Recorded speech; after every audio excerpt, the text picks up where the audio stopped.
as the dawn rises, and you might be able to hear the hunt dogs are out here in rural France. It's time, I think, to talk of nations. My old professor in anthropology at Cambridge, Ernest Gellner, wrote 2 great books on nations and national identity. I think my best introduction, though, would be to ask you, I mean the English members of this community, what country do you live in? It was always my favourite question during the great Brexit debacle. Because 9 times out of 10, unless they thought about it, the English don't know which nation state they live in. They all say England or Britain, both wrong. If your Prime Minister is Keir Starmer, you live in the United Kingdom. And the point of this question is that the state is the United Kingdom. That is, the administrative bloc, the power bloc, is the United Kingdom. But most people within the United Kingdom's national loyalty is actually not to the United Kingdom. It's being English, being Scottish, being Irish and being Welsh. This isn't a trivial point. For almost all of human history, and certainly in Western Europe, once you get beyond the Atlantic seaboard, and even there, in the case of Ireland and England and Britain and Scotland, it was difficult. Nations and states are simply different. In case you're wondering, a state is the power bloc. It's what does the admin. It's where the government. It's who's running the government. Who's collecting the taxes. States aren't popular. So back in the 18th century, the state in England included Ireland. But the nation never did. Nation is your country, it's your customs, it's your loyalty. It's the thing that makes you patriotic, that makes you feel proud. It's very, very, very different. Okay? And the mystery, Gellner said, is why, from the end of the 19th century, suddenly, and it is quite sudden, do nation states become the clamouring cry of Europe? Why are the old Austro-Hungarian Empire, for that matter the old German Empire, swept away at the end of the First World War in a desire to be a nation state under God? Something must have changed, he says. Particularly as the birth pang of nations, once you're away from the Atlantic, is bloody and difficult. You see, the idea that if you were Austro-Hungarian you spoke German just didn't exist. The bureaucrats spoke German, but the nations spoke their own language, and they were all mixed one inside the other. Being different cultures, different languages, different customs, that's the normality in Europe at least. The clamour for a nation state is a modern fiction. And why? Well, Gellner suggests an answer that is very Weberian and a little bit soulless, but very persuasive. And I, as a Marxist, would like to add something else. So, Gellner's great solution is that what is happening sometime in the end of the 19th century, beginning of the 20th century, is that the power of language changes. Language starts to matter more as the world becomes all about the forms you have to fill in, the tax returns, as it becomes bureaucracy. If your government officials then speak an actual different language to you, if your politicians speak a different language to you, it is threatening. The great cry came up then, Ruritania for the Ruritanian speaking.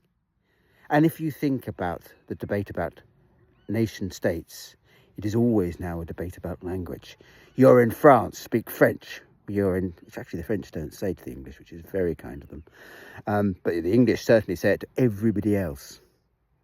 Defending a nation state then has become as much about the language as everything. And Gellner suggests that's probably what drove it. And that's about right. Except, of course, the nation state revolution happened exactly when Marx thought the socialist revolution would happen, and was all tied up to it. And so, to my money, it was kind of the alternative revolution. One happened, Marx was right about that. It just ended up as yet another right-wing revolution. One day I'll let Marx out of his box and he'll have quite a lot to say about that. And now, why this modern flirt with nationalism?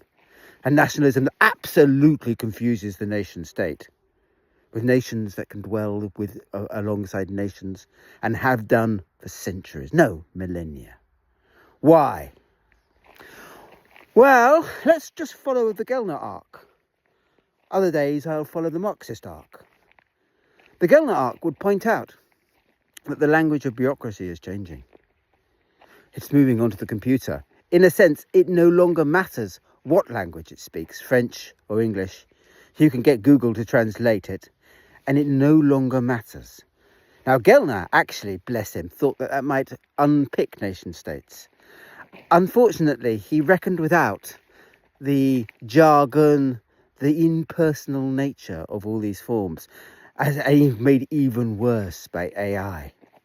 As then a state moves more and more online, it feels more and more impersonal, somehow suspect, nationalistic, probabilistic to the people who seem to be caught, feeling left out, no longer part of this bureaucracy, as indeed they're not, as indeed most of it is carried out in other countries, or at least could be.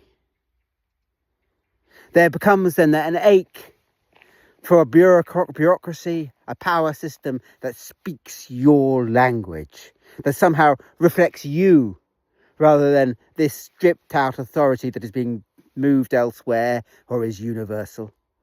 There comes then a feeling of alienation with the state, a demand that somehow it dance once again to the nation's tune. Those then who feel disenfranchised by the new systems of power that silently revolutionise bureaucracy, disadvantaged for it, once again rally to the call of the nation and the nation state and one language, and all of a sudden you have 100,000 people raising St George's flags and pissing on the cenotaph in London. You have the RN here in France licking their chops as they think of dissolution. And why? This won't save anyone, and is always founded on something that is unpleasant and inaccurate. And yet it feels like it might, because we have forgotten that nations and states are so very different. And yet once we remember that, Gellner would remind us, once we allow the state now just to do the state things at whatever level it needs to, he kind of liked the European Union, just saying, we can just relax once again into being nations. And you know, dwelling as an émigré in France, as both English and increasingly a little bit more French, I find the creativity of being nations dwelling amongst nations in these mountains, where there are Spanish and Italians, Algerians and Moroccans, because it has always been the refuge place of Europe. Strangely beautiful and evocative. It's nice living as nations together. So why the fudge are we worrying about our states? Well, in terms of political power anyway.